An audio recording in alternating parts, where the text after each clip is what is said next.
Okay, what is it? November the 3rd, 2022. It's getting a little chilly now. I had to go buy myself a little heater, a little space heater. Oh, I got my Telegram popping here. I am on this one group and they're talking about the difference between equity versus UCC.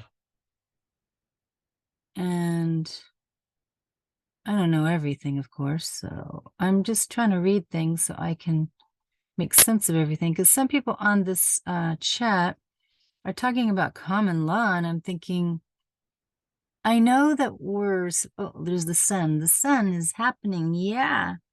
I kind of had to open up some shades and stuff in here so I can get some heat going on in here because it's a little chilly, but getting blindsided by the sun.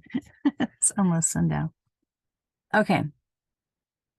So I was trying to see if I could download the Black's Law Dictionary. Someone had mentioned 5th edition. Then the other person says, hey, have you looked up Equity in Black's Law Dictionary 6th and Burton's 4th edition? I'm like, oh my gosh, like my computer is new, okay? But if I download, and I need to know these things, I really do. And I remember someone giving me some PDFs of all the different Black's Law dictionaries, and I think it's on my other computer. But this particular computer is not syncing with that other one. And I don't have all that. So I want to know the definitions. I do. Excuse me. I want to know the definitions and I want to know knowledge. And I have to ask questions. Excuse me. It is a little dry in here.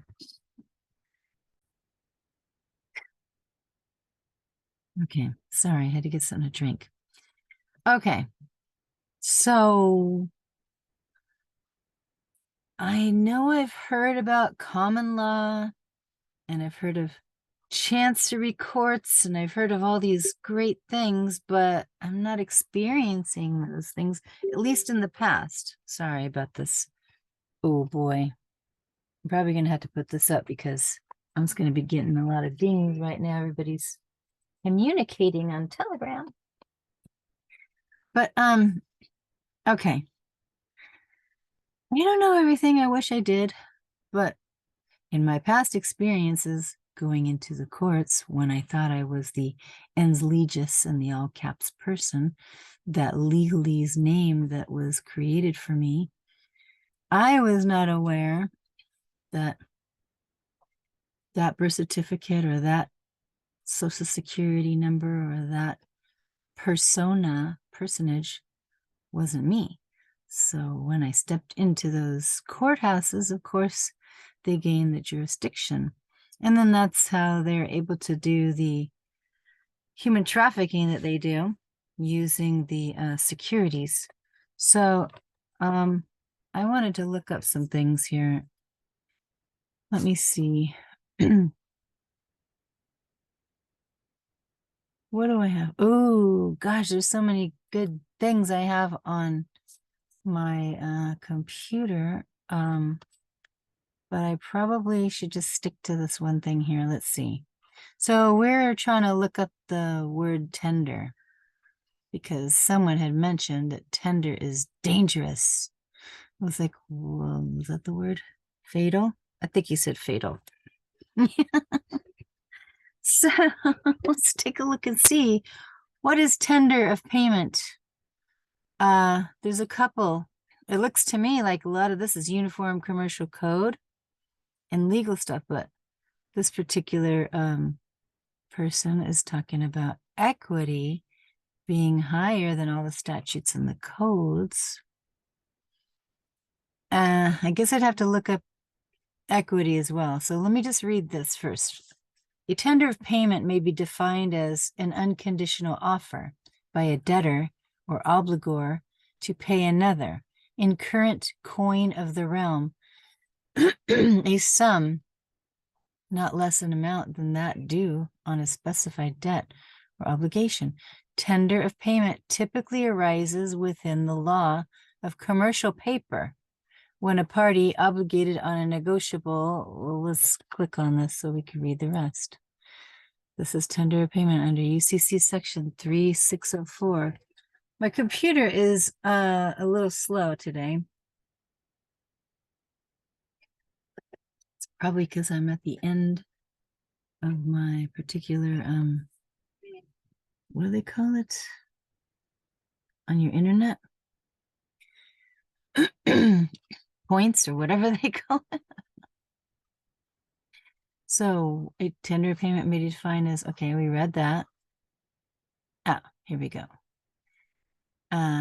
Tender of payment typically arises within the law of commercial paper when a party obligated on a negotiable instrument at its maturity date, maturity date, tenders the sum due to the holder.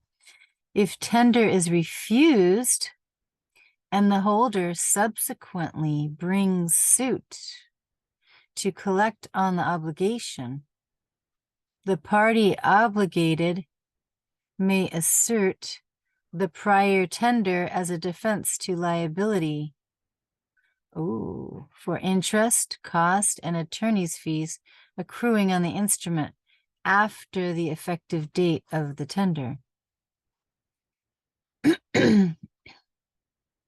Article 3 of the Uniform Commercial Code has codified a tender of payment rule for commercial paper in section 3-604. Any party making tender of full payment to a holder when or after it is due is discharged to the extent of all subsequent liability for interest, costs, and attorney's fees. All right, let's read that again. Any party making tender of full payment to a holder when or after it is due is discharged to the extent of all subsequent liability for interest, costs, and attorney's fees. Yeah, still didn't click on me. The holder's refusal of such tender wholly discharges any party who has a right of recourse against the party making the tender. Where the maker or acceptor of an instrument payable otherwise than on demand is able and ready to pay at every place of payment specified in the instrument when it is due, it is equivalent to tender. Tender of payment under section 3604 has been litigated only infrequently since the enactment of the code. Several reasons may be postulated for this lack of legal attention to tender. First, it may be that tender of payment infrequently arises in modern commercial transactions. As will be seen, tender only becomes an issue when the holder delays collection of the instrument after it matures, and the party obligated on the instrument desires to stop the running of interest and costs on the obligation. It is possible that modern holders promptly collect their debts, and hence tender of payment does not arise as an issue. In the early days of the common law, when the doctrine of tender of payment arose, great distances and gaps in communication could easily cause delay in the collection of negotiable instruments. The modern commercial world does not operate under similar disabilities. Second, it is possible that parties obligated on negotiable instruments are unaware that tender of payment exists as a mechanism to stop interest and costs from running on an instrument after its maturity date. Let me see. A payment in negotiable instrument setting has been ignored in legal literature. Section 3604 has not been the subject of commentary since the enactment of the code. Third, because Section 3-604 of the code fails to define tender. The definition must be derived from the common law. Parties obligated on negotiable instruments may be unwilling to follow the rituals associated with tender at common law, out of ignorance or desire to avoid the bother of making a tender. The purpose of this comment is to explore the law of tender of payment in the negotiable instrument setting through an examination of tender under the common law, the negotiable instruments law, and Section 3-604 of the Code, and to explain the lack of use of Section 3-604, exploration of the nature of tender of payment as it evolved from the common law to its present day form will reveal that many problems relating to tender of payment remain unresolved by the Code. This comment will propose solutions to those problems. Let's read on. Okay, so, that I hate it when they use Roman numerals. I don't know if it's a 1 or I. But tender of payment under pre-code law. So before they made this code of UCC 3-604, this is tender of payment under before the pre-code law. Tender of payment arises in a great variety of contractual settings. For example, a mortgager may tender a payment due on a mortgage to the bank. An insured may tender a premium due on a policy to an insurance agent, or a consumer may tender money due on an automobile to a loan company. In order to clarify how tender of payment works for commercial paper, it is helpful to illustrate how and why tender of payment may arise in this context. A, the negotiable instrument setting. Two hypothetical negotiable instruments reveal typical contexts in which tender of payment may become an issue. In the first, A, in exchange for a $1,000 loan from B, states 5, J. White and R. Summers, Handbook of the Law under the Uniform Commercial Code, sections 13-18 at 443, 1972, makes only a passing reference to tender of payment under 3-604. For a general discussion of the law of tender, see comment the law of tender in Texas, 29 Baylor L. Rev. 325, 1971. 6. UCC 1-103 reads, unless displaced by the particular provisions of this act, the principles of law and equity, including the law merchant and the law relative to capacity to contract, you gotta have the capacity to contract, principal and agent, estoppel, fraud, misrepresentation, duress, coercion, mistake, bankruptcy, or other validating or invalidating cause shall supplement its provisions. For a discussion of tender in a variety of contractual settings, see comment supernote 5 at 325.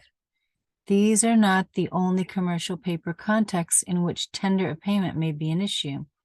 Similar considerations prevail when a party acts as an acceptor of an instrument, that is, agrees to honor the instrument as presented. See UCC subsection 3 410. This comment will not examine the problems associated with a tender of a check in satisfaction of a debt. Interesting. Checks, even Federal Reserve notes, all of it is paper. You know, money order, remittance coupon, it's all paper. Commercial paper. See comment accord and satisfaction under UCC 1-207, 38 Ohio State, LJ 9/21/1977. Tender of payment. Here you go. Tender of payment. Someone said to me the other day, I don't know what that means. Tender of payment. I thought that there's two separate things. One is tender and one is payment. But let's see what this says right here. Tender of payment. I promise to pay B, or order, the principal sum of $1,000 plus 10% interest compounded annually. Principal and interest due and payable 1 year from the date of this instrument. Oh, okay. So that kind of sounds almost like a promissory note to me. You know, I promise to pay. I'll gladly pay you Tuesday for a hamburger today. The second instrument is a variation on the first and reads, I promise to pay B, or order, the principal sum of 1,000 pesos. There's only one line going through that S. Plus 10% interest compounded annually, principal and interest due and payable at the First National Bank of New York, 1 year from the date of this instrument. Oh, interesting. Did you see how they added the actual name?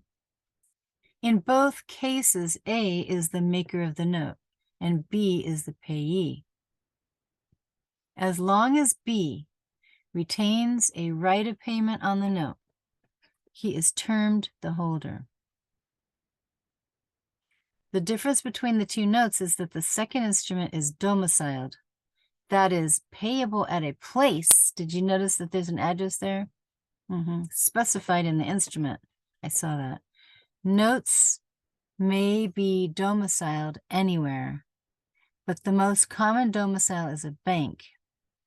The first note is payable on demand anywhere.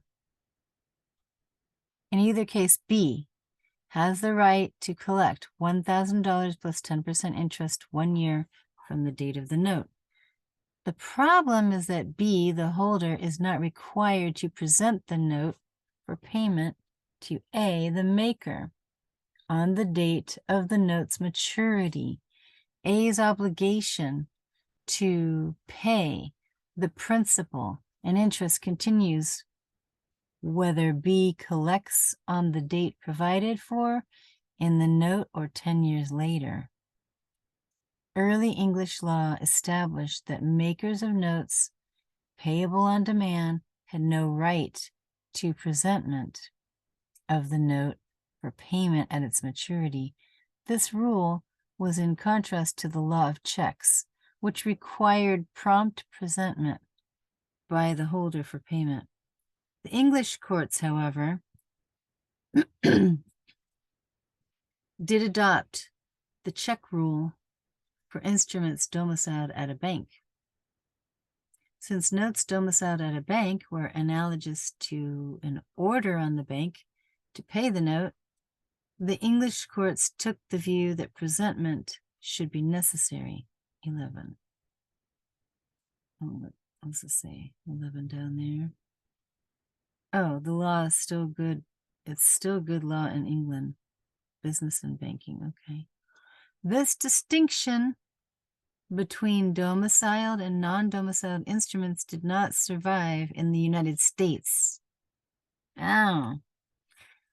In 1839, case of Wallace versus McConnell, the United States Supreme Court refused to require presentment for payment of domiciled paper.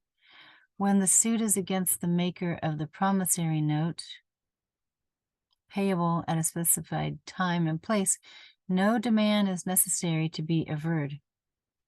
Upon the principle that the money to be paid is a debt from the defendant that is due generally and universally and will continue due, though there be a neglect on the part of the creditor to attend at the time and place to receive or demand it.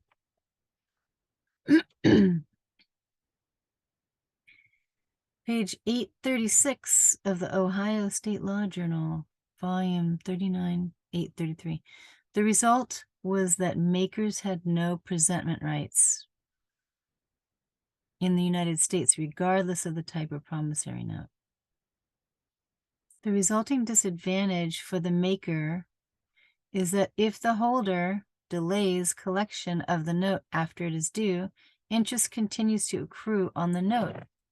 If in the sample notes at the rate of 10% compounded annually, if the holder delays presentment for a substantial period of time, and if the note is for a substantial principal sum at a high rate of interest, the hardship placed on the maker may be very great. The maker's difficulties are further exacerbated when the original payee on the note is no longer the holder.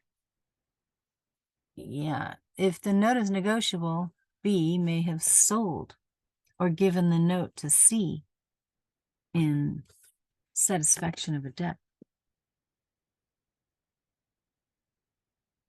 B, by endorsing the note over to C, relinquishes his right to payment of A's debt.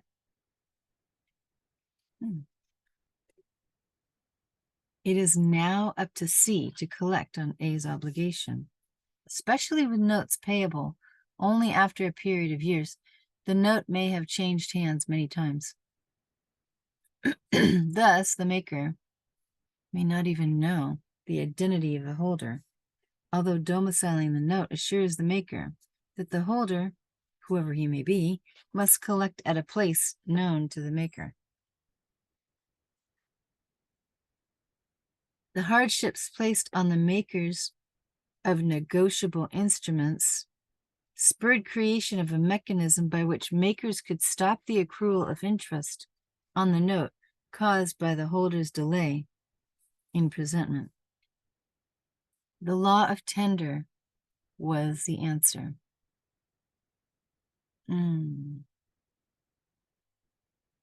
Okay.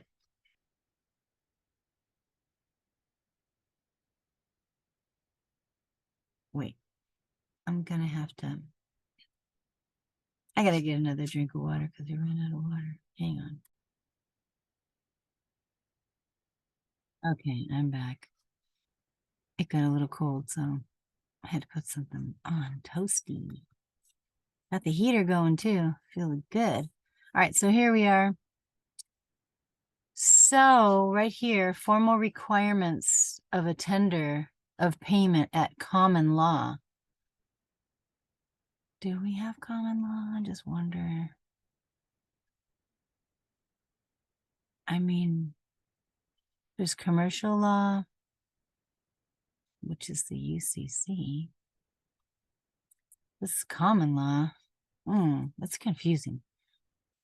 A tender of payment is essentially an offer by the maker of the note to pay his obligation to the holder when it becomes due. Yet a tender of payment is really more than an offer. A tender, while having many of the characteristics of an offer, is in the contemplation of the law more than an offer to perform the obligation required of the obligor under the terms of his contract. In other words, tender is a broader concept than offer. The former, including the latter, every tender includes an offer, but every offer is not a tender. What then makes a tender of payment more than an offer to pay the sum due on the note. The common law worked out various requirements that must accompany the offer before it becomes a bona fide tender. The elements of the offer. At common law, an offer could be a tender only if it was unconditional and manifested the readiness, willingness, and ability of the maker, an ability of the maker to pay the holder the sum due on the instrument. Well, that's kind of tricky. You know why? Do we have the ability to pay? Because we're not using gold or silver. I mean, we have to write it down on a piece of paper, and paper is money. I'm just saying, is that the little tricky trick there? Because hello.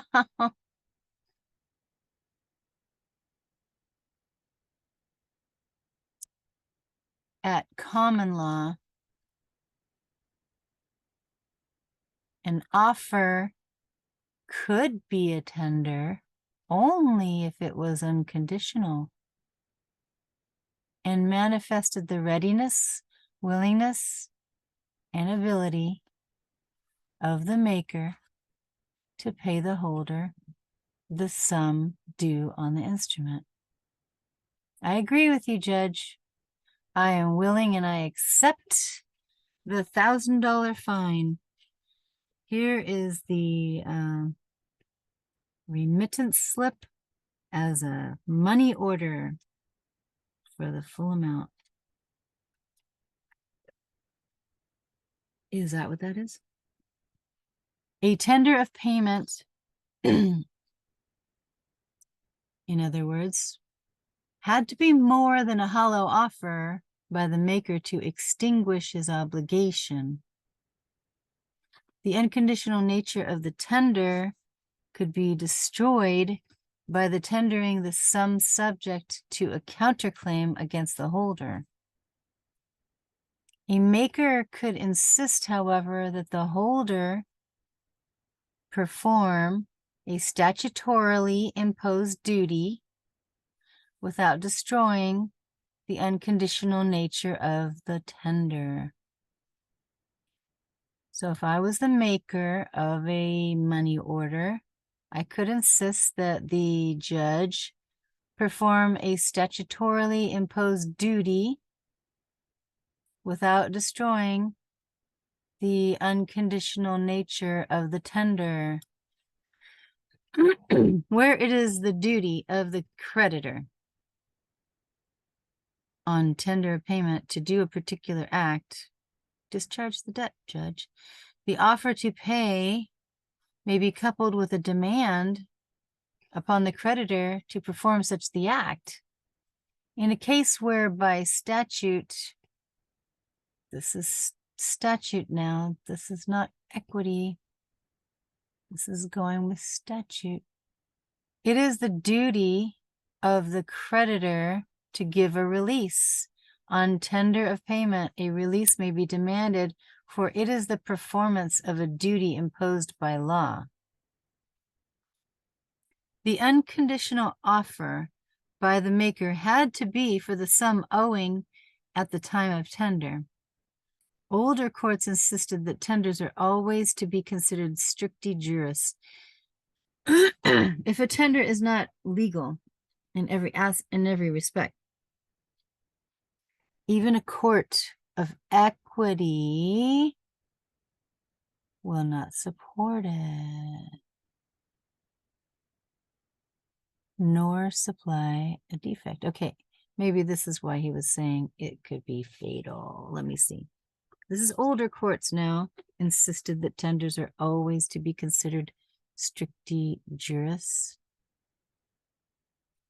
If a tender is not legal in every respect, like if you forget the date, or if you forget to put the amount in a box, Or if you forget to sign it. What? Even a court of equity will not support it, nor supply a defect. Thus, if the maker failed to tender the exact sum due, oh, okay, the tender was defective. Oh, is that why you ask for a validation of debt? You call them company up and you say, can I have a validation of debt, please? Can I have the full amount? So you can get it right and put it on the tender. So now, where are we here?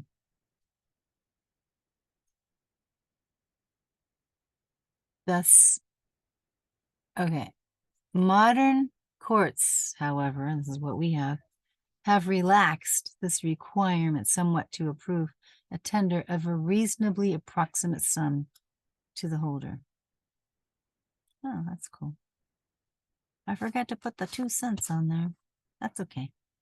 It was clear at common law,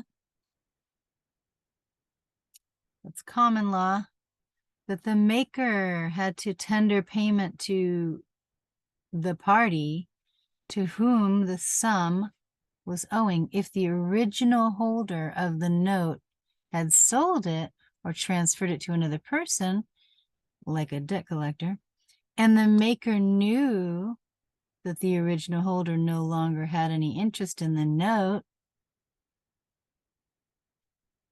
the tender had to be new to the holder. Wait, the tender had to be to the new holder. Okay. Wait a minute. Is this like when Wells Fargo took over from World Savings? You get a home loan with World Savings and then Wells Fargo took over? This is clear at common law that the maker had to tender payment to the party to whom the sum was owing. If the original holder, like, what's it called, World Savings, of the note had sold it or transferred it to another, well, person, bank, goes to Wells Fargo, and the maker, me, knew that the original holder no longer had any interest in the note because they got paid already. They already got paid. The tender had to be to the new holder. In the absence of a right to prepayment, the maker could not tender payment before the note became due, and if the tender occurred after the maturity date, the tender had to include interest on the note up to the date of tender. Wow. Methods of tendering payment. Makers of non-domiciled notes. That means it's not going to be at Bank of America or Wells Fargo. You don't put any type of, this is where in 10 years I'm going to meet you here at Wells Fargo. Makers of non-domiciled notes faced considerable difficulties in making a tender if the holder could not easily be located. World Savings, where did you go? Did you spin around the sun too fast and then you got lost? Is that what happened? I don't know where they are. World Savings is gone. They must have spun out of the galaxy. World Savings isn't around anymore. I am kidding, by the way. It doesn't happen. We don't spin. Earth is not a globe. Weird. Dirt. We live on the dirt, people. The Supreme Court of Texas in Baucom versus Great American Insurance Company of New York stated at common law, where no place of payment is specified or fixed by law, the rule is that the tenderer, that would be me, I must seek the tenderee and make a tender to him if he can be found by the exercise of due diligence. Where are you, World Savings? I got a house payment for you. Wells Fargo would not accept my tender. That's a good point. The question then became one of assessing the due diligence of the maker. That was a good point. I might have to bring that up. That's a really good point. Of assessing the due diligence of the maker. One case did conclude, however, if the holder had left the state, there was no duty on the part of the maker to follow the holder into another jurisdiction in order to tender payment. Wow. Well, was this before they had mail service or something? Sheesh. It's crazy. The ease of making a tender of payment was increased with respect to domiciled instruments through the doctrine of a constructive tender. The maker could effect a constructive tender by having an adequate sum on hand at the place of payment specified in the instrument.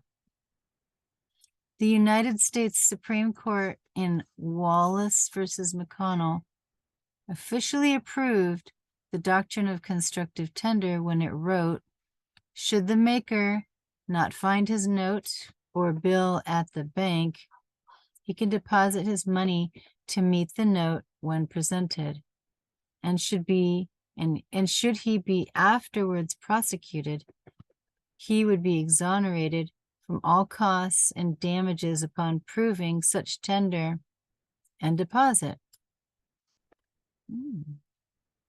That's good to know. The doctrine of constructive tender evolved as a way of relieving the maker from continual presence at the place designated in the note.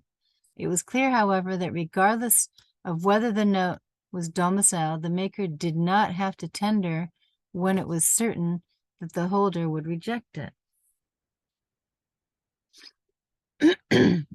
That's interesting. This rule was based on the equitable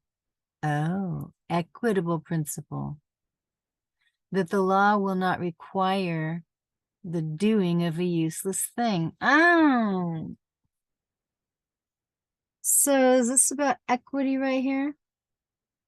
This is an equitable principle that the law will not require the doing of a useless thing.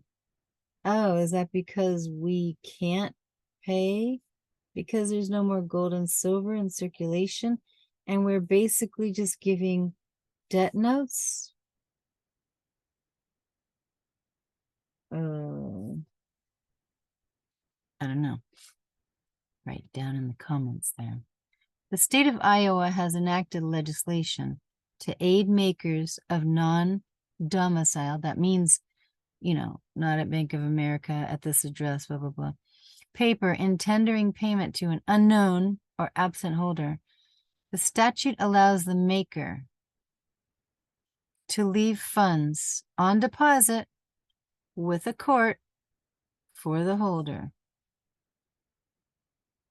Why are they just giving the money? Oh, because they need it. Oh, okay. It's a loan. Okay, I get you. Oh, okay, I got you. By tendering the debt into court and giving notice, the maker can effect a valid tender when the holder is absent or unknown. This statute is unique in extending the possibility of a constructive tender to makers of non-domiciled instruments. Given the potential hardship to makers of non-domiciled paper when the holders are absent, this statute makes practical sense. And these are all the codes and stuff. Let me read what this says in 28. Iowa Code, annotated, subsection 538.5, supply, 1978, provides, when an instrument for the payment of money is due, and the holder is absent from the state, or his identity or whereabouts are unknown, and the instrument does not provide for a place of payment, the maker may tender payment at the last known residence or place of business of the last known holder. And if there be no person there authorized to receive payment and give proper credit therefore, the maker shall be deemed, there you go, to have tendered payment, and interest shall cease on the date of deposit if the maker deposits the amount due with the clerk of the district court in the county where the maker resided at the time of the making of the instrument. Oh, if he was then a resident of the state of Iowa, or if the maker was a non-resident of the state of Iowa at the time of making with the clerk of the district court. Yeah, those courts, they always want your money. Well, they're going to be like one of those holders, trustees. 2B, the maker within 3 days gives notice of such deposit by ordinary mail to the holder if his identity and address are known. All right, so tender of payment. 3, keeping the tender good, regardless of the effectiveness of the maker's original tender of payment. Oh, an additional requirement generally existed at common law that the maker had to keep his tender good or open. Oh. In Fitzgerald versus Vaughn, the Georgia Supreme Court wrote, a tender to prevent the running of interest must be continuing. The fact that a tender is made and refused is not sufficient to stop the running of interest. Oh, it must also appear that the tender has been kept good by the tenderer being at all times ready, willing, and able to pay the amount tendered. The rationale for requiring the maker to keep his tender good was that after the date of the note's maturity, the money legally belonged to the holder. Since the maker's obligation did not cease until the note was collected, the maker had to demonstrate the seriousness of his offer to pay by keeping the tender good. 2 exceptions to the necessity of keeping a tender good arose at common law. In a court of equity. Is there a court of equity? Where do you go to? Where's those places? It generally was not a fixed requirement that the tender be kept good, unless the maker sought affirmative relief from the note. The rationale stemmed from the equitable principle that a party coming into equity for affirmative relief must himself do equity. Oh, yes, I have heard that. So what exactly does that mean?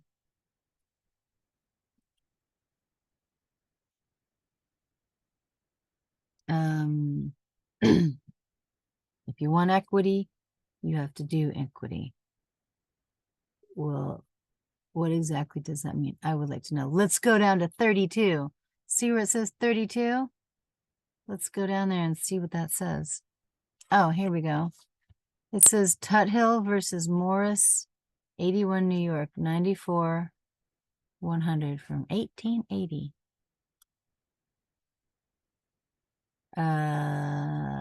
Does that mean that we have to go to look at that particular thing to find out what that means? Or maybe somebody can tell us down here in the comment section. By the way, please like my video. It just helps. It helps the algorithm. Isn't that what they say? Please like and share this to people who, don't read or don't know what it means. We're just reading here. We're trying to comprehend. Comprehension is a good thing. All right, so we got to go to where it says 32. Here it is. Okay. The second exception, here we go, to the necessity of keeping a tender good was that the discharge, of a surety was not dependent on the continuing tender of the maker. The Supreme Court of Indiana in Spurgeon versus Smitha stated a creditor impliedly undertakes that the debt may be paid at maturity, and if he refuses to accept the money due when tendered him, he breaks this implied undertaking and loses his claim upon the sureties, for the act is injurious to them. That's what I'm saying. That's what I'm saying right here. I wanted to be able to pay Wells Fargo for my house, but they were like making me do leaps and bounds, saying, oh no, you got interest charges and this charge and late fee and this, that, and $40,000. You got to pay us $40,000 before you can even tender a payment. They wouldn't receive my payment. So I'm just saying, I'm going to have to figure this out. How do I go back? Go back in time and say this one right here. Boom. A creditor impliedly undertakes that the debt may be paid at maturity, and if he refuses to accept the money due when tendered him, he breaks this implied undertaking and loses his claim upon the sureties, for the act is injurious to them. Who's them? The creditor? Or who? I don't know.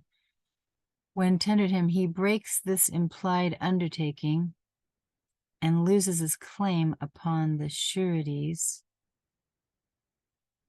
for the act is injurious to them. And I need that explained to me down in the comments, please. Okay, so how could the maker keep his tender good?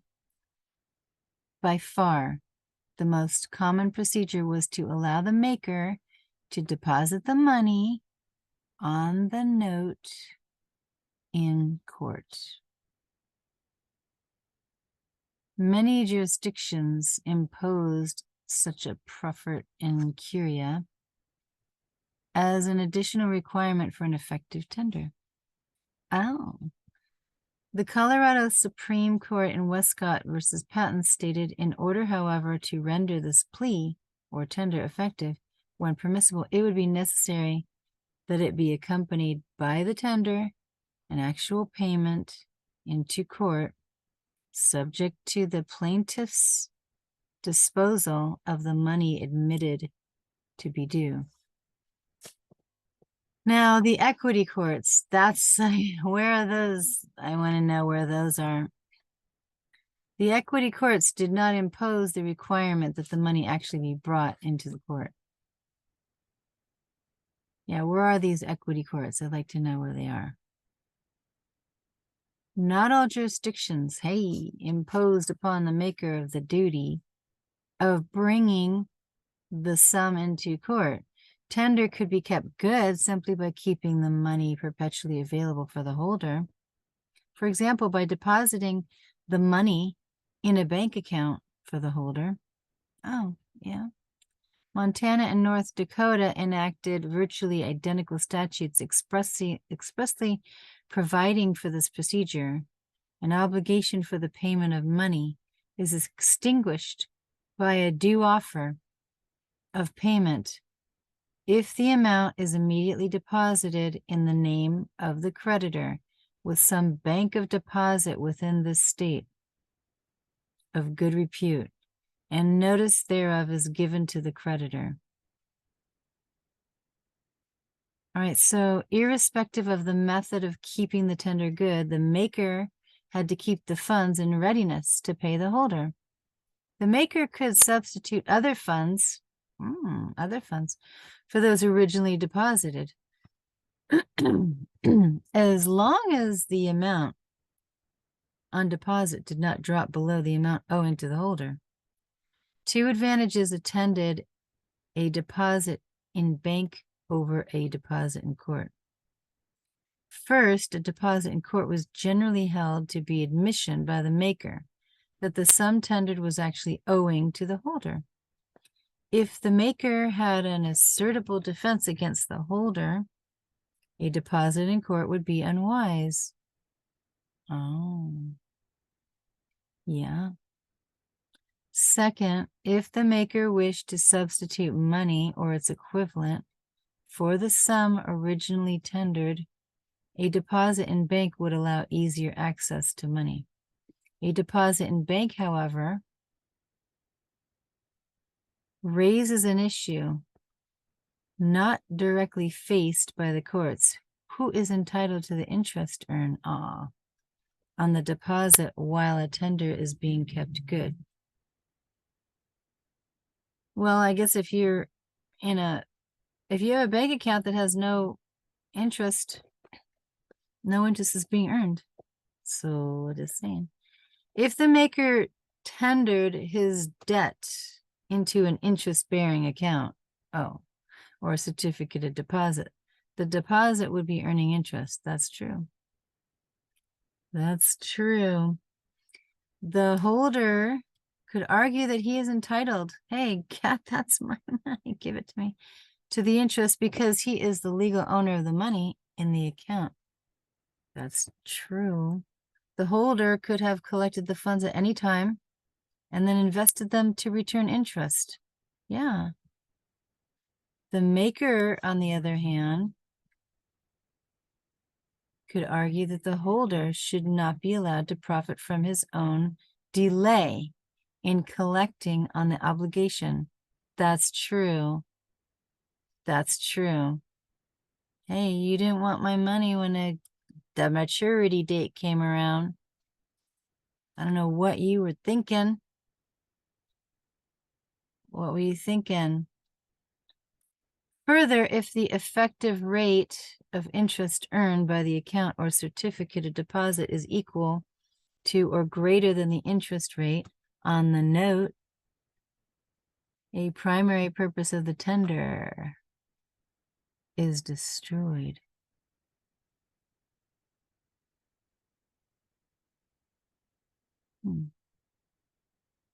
Equal to or greater than the interest rate on the note. A primary purpose of the tender is destroyed.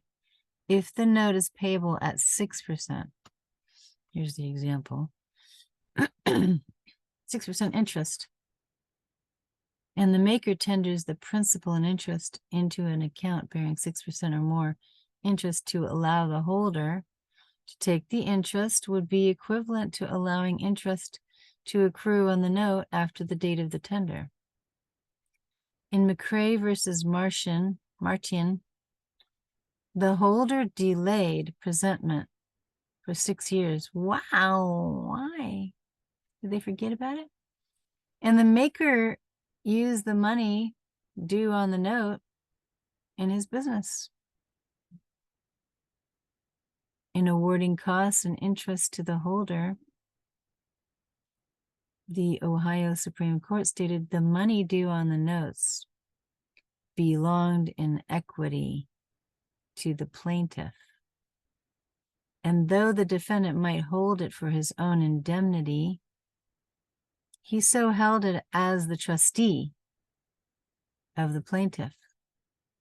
Instead of holding it without use, he put it into his own business and used it as his own, as if it were borrowed money, and failing to account for the profits should upon equitable principles be held liable for the use of the money.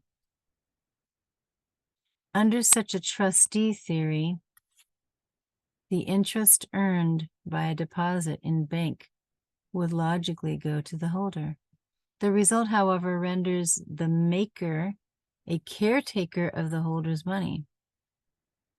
Arguably, giving the interest to the maker will promote prompt collection of negotiable instruments, since holders will have a greater incentive to collect their money if it is in their responsibility to invest it, right? Go get your money. Yeah. So you can invest it. 4, the effect of a valid tender of payment. If the maker managed to meet the several common law requirements of a tender of payment, the holder was put on notice of the maker's readiness and willingness to discharge his debt.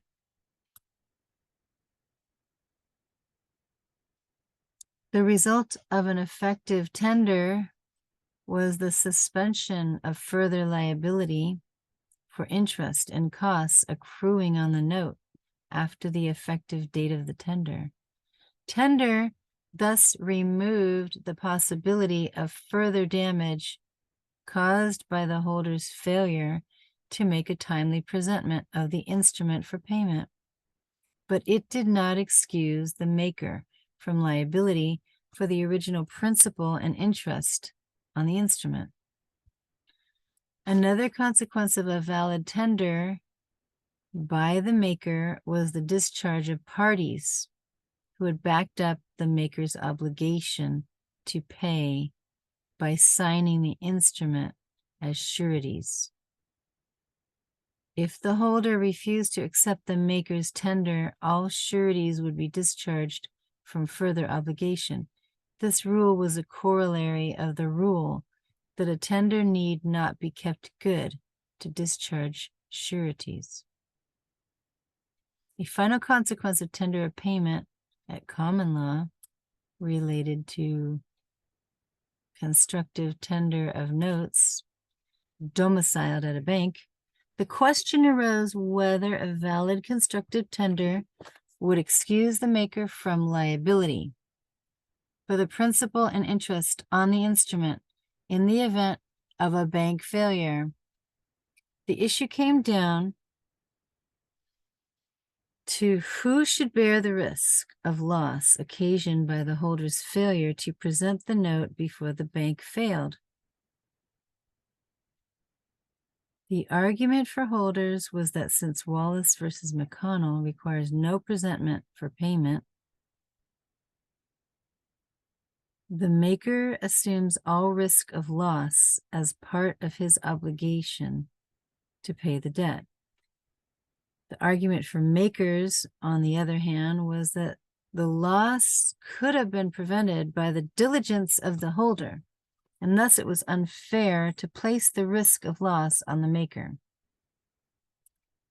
Makers, in essence, were arguing that bank domiciled paper should, as in England, be treated like a check, in which case the holder is responsible for loss caused by delay in presentment. Common law favored the holder in the event of bank failure. Most courts followed the Wallace review of bank domiciled instruments. The debate, however, resurfaced under the negotiable instruments law and continued through the enactment of the code. Tender of payment under the negotiable instruments law, NIL, a uniform act widely adopted prior to the code, was the predecessor of Article 3. Several negotiable instruments law provisions directly affected the law of tender. So here's the presentments under the negotiable instruments law. Well, I've read this before. I have another video. I realize that I'm like reading the same thing I've read before. Section 70 of the negotiable instruments law codified virtually word for word the rule of Wallace versus McConnell, denying presentment rights to makers of negotiable instruments. Negotiable instruments law, section 70 reads, Presentment for payment is not necessary in order to charge the person primarily liable on this instrument, but if the instrument is, by its terms, payable at a special place, and he is able and willing to pay it there at maturity, such ability and willingness are equivalent to a tender of payment upon his part. Section 70, taken alone, would appear to codify the common law rule of presentment and provide for the possibility of constructive tender of domiciled instruments. Confusion, however, was created by the NIL section, Negotiable Instruments Law section 87, which stated that when an instrument is made payable at a bank, at its equivalent or an order to the bank to pay the same for the account of the principal debtor thereon. Section 87 in essence required presentment for bank domicile paper, which would be treated as a check.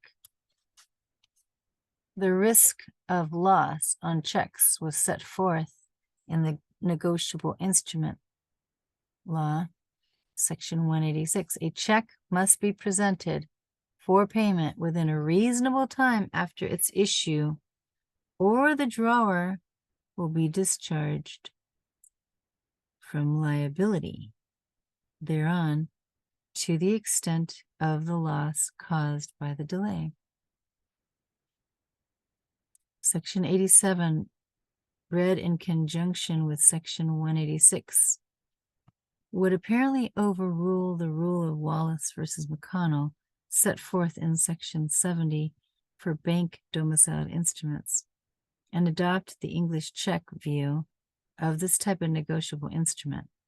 The issue thus became which NIL, Negotiable Instrument Law section, would control Section 70, which apparently adopted the Wallace rule uniformly, or Section 87, which apparently established a different rule for bank domicile paper. So the dispute over presentment rights and risk of loss caused by delay in presentment took on importance as banks failed during the Depression. Oh, okay. Holders were anxious to uphold the common law, Wallace rule, now lodged in Section 70, and placed the risk of loss for bank failure on makers. Oh. Section 70, taken alone, would mandate that the maker, if he had sufficient funds on hand at the maturity date of the instrument and the bank failed, be excused only from liability for interest and costs accruing on the instrument after the date of tender. This reading of the NIL found great favor in the southern and western states, which ignored Section 87, continued the common law tradition of placing the risk of loss on the maker. A minority of states, led by New York, favored the check theory of Section 87 and felt that it was unfair to place the risk of loss on the maker. Nevertheless, the majority rule judicially resolved the statutory conflict in favor of Section 70 and continued to place the risk of loss on the maker. Secondary liability and tender of payment. 2. A second provision relating to tender of payment was the NIL section 120. A person secondarily liable on the instrument is discharged by a valid tender of payment made by a prior party. Secondary liability was defined in NIL section 192. The person primarily liable on an instrument is the person who, by the terms of the instrument, is absolutely required to pay the same, All other parties are secondarily liable. Section 124, applied essentially to endorsers, to sureties who signed the instrument as endorsers.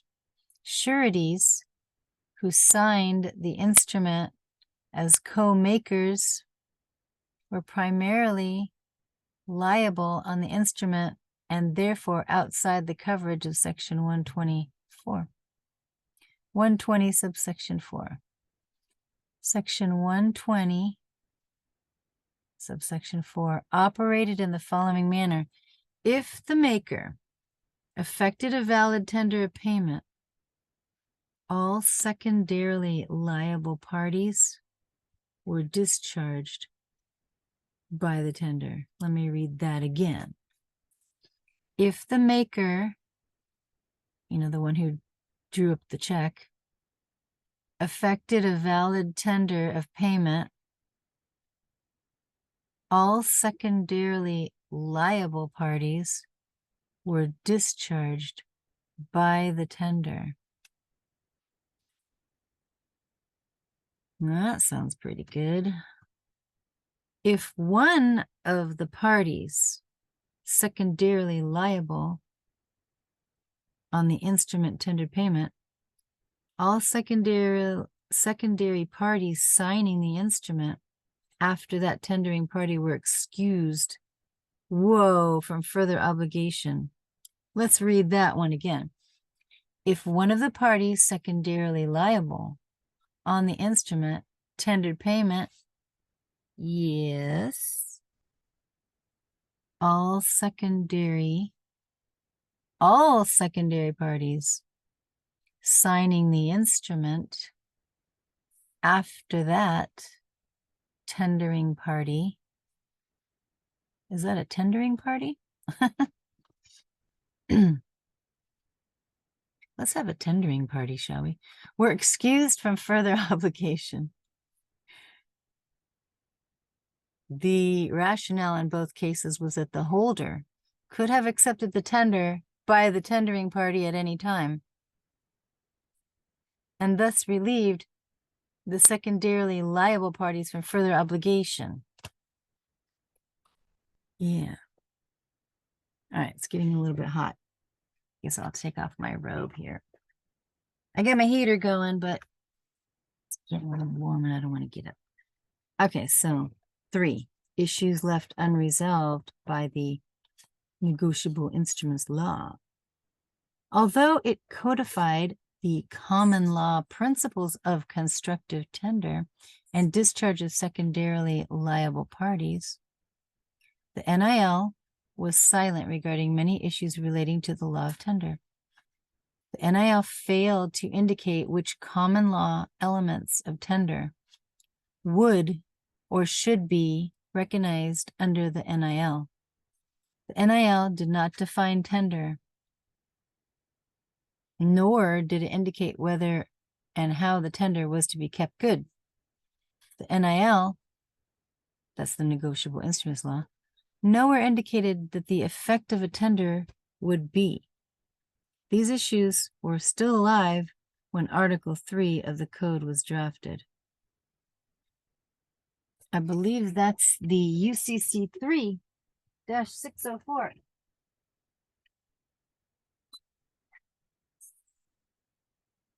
Toasty in here. Okay. A, the scope of Section 3. Oh, wait, did I skip a whole piece? We don't want to skip anything. Tender of payment under Section 3-604. The drafters of Article 3 of the Code included a tender of payment rule for commercial paper from the outset.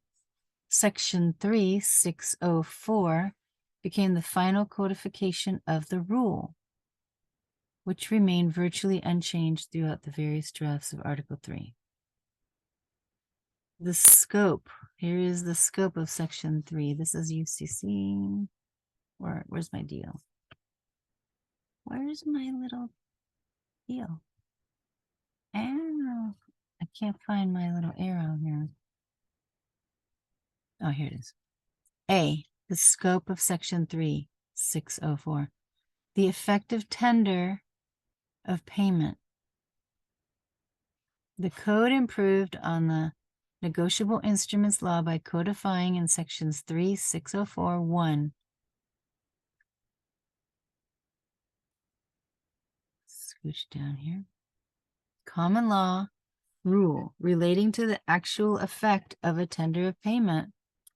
Section 3604 reads, any party, that would be any party, making tender of full payment to a holder when or after it is due, is discharged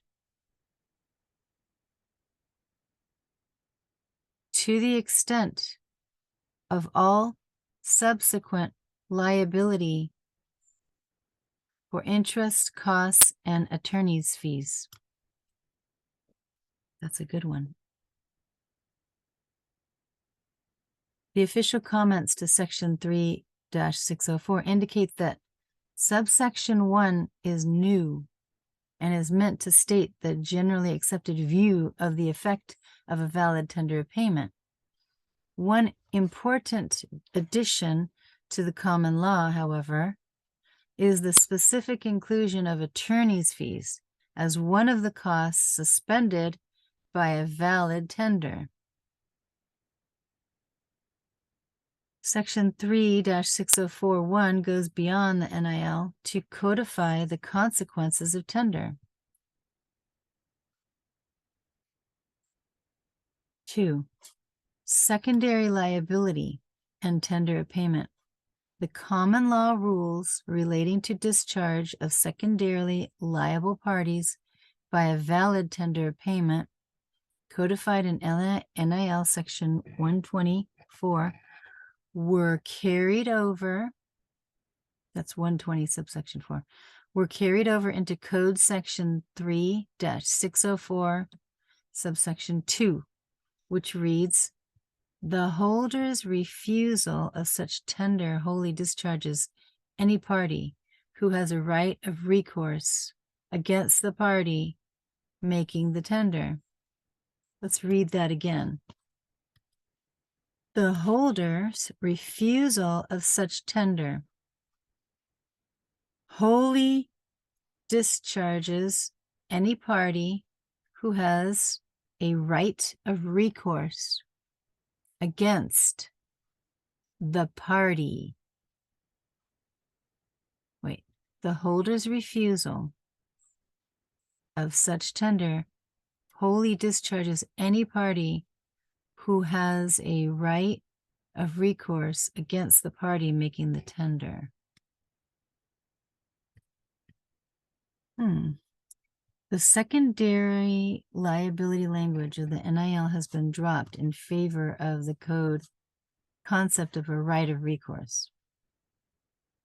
The official comments to Section 3-604 indicate that subsection 2 rewords NIL Section 120 subsection 4 to indicate that the party discharged by the valid tender is one with a right of recourse against the party making the tender, whether the latter is a prior party or a subsequent one who has been accommodated. Section 3-604 subsection 2 applies like NIL Section 120 subsection 4 to endorsers and sureties. Endorsers under the code agree to pay the instrument under the conditions set forth in Section 3-4141. Let me just write that one down. 414. This is one. Okay. This has got to do with endorsers. Yeah, endorsers. Okay. So parties are presumed to be liable to one another in the order in which they sign the instrument.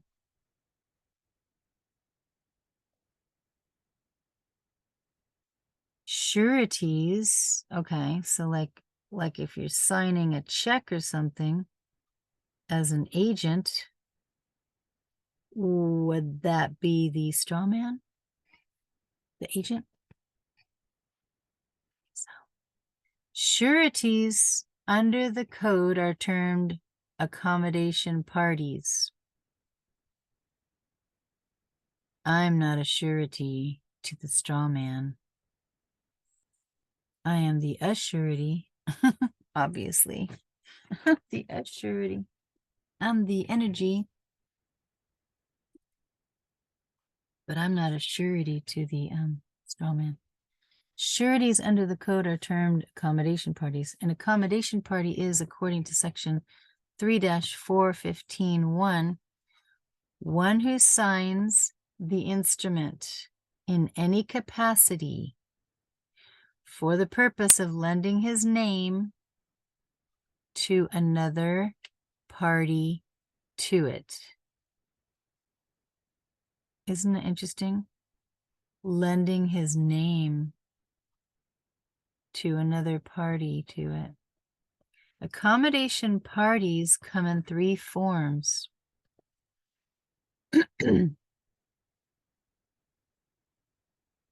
Oh, wow. This is why you want to say without recourse, huh? That's good. Look at here. Look at this number 67 thing. It says, unless the endorsement otherwise specifies as by such words as without recourse, every endorser engages that upon dishonor and any necessary notice of dishonor and protest, he will pay the instrument according to its tenor at the time of his endorsement to the holder or to any subsequent endorser who takes it up, even though the endorser who takes it up was not obligated to do so. What? Is there something I missed? 68. This rule is made explicit with regard to endorsers by UCC 3-414, subsection 2, which states, unless they otherwise agree, endorsers are liable to one another in the order in which they endorse, which is presumed to be the order in which their signatures appear on the instrument. UCC 3-415. So something, what was that? What was the word? Accommodation makers, that is, sureties who agree to honor the maker's contract as set forth in section 3-413, subsection 1. Accommodation endorsers or sureties who agree to act as endorsers as set forth in section 3-414, subsection 1, and guarantors, that is, those parties agreeing to honor the contract set forth in section 3-416, section 3-604, subsection 2, operates in much the same fashion as NIL section 120, subsection 4. The endorsers and sureties would have a right of recourse against the maker who agreed to pay the instrument in the first place. If the maker tenders payment and it is refused by the holder, the endorsers and sureties would be discharged from further liability. The rationale remains the same as it was at common law. Refusal of the tender impairs the rights of the endorsers and sureties who would have been excused had the tender been accepted. In some instances, however, a party other than the maker may attempt to make a valid tender. This situation often arises when more than one endorser or surety has signed the instrument. If one of the several endorsers or sureties sees that the maker is not going to make a tender, the endorser or surety may tender payment to the holder to prevent further accrual of costs and interest? If so, what is the effect of the tender on the other endorsers or sureties? Since parties are presumed to be liable in the order in which they sign, hey, don't be signing nothing. Any party signing the instrument subsequent to the tendering party would have a right of recourse against that party. I guess you could do no recourse, but the other people would be doing a recourse against that party. The right of recourse covered by section 36042 is one against the party making the tender. An endorser or surety earlier in the chain of signatures would have no such right of recourse. So the ones on the top. The same rule would obtain with a series of accommodation makers, as long as they do not sign the instrument as co-makers. Constructive tender 3-6043 retains the concept of constructive tender codified in Negotiable Instruments Law, Section 70, but rewords the final clause of the first sentence of Section 70 to include situations in which the instrument is domiciled in more than one place.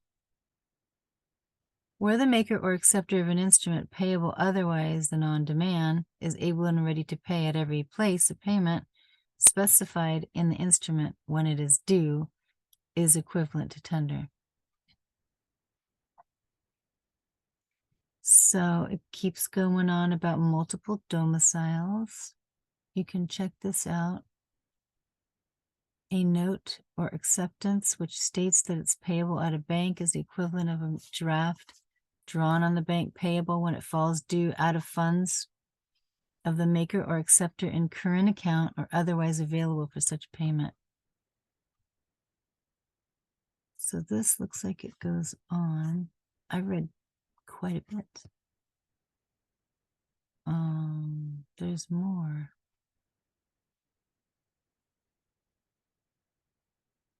Well, I'm gonna stop, but you guys can go ahead and go up to this kb.osu, that's Ohio State, must be university, .edu, and you can read more. I got up to page 848. Okay, hopefully this helps anybody about tender, the word tendering payment.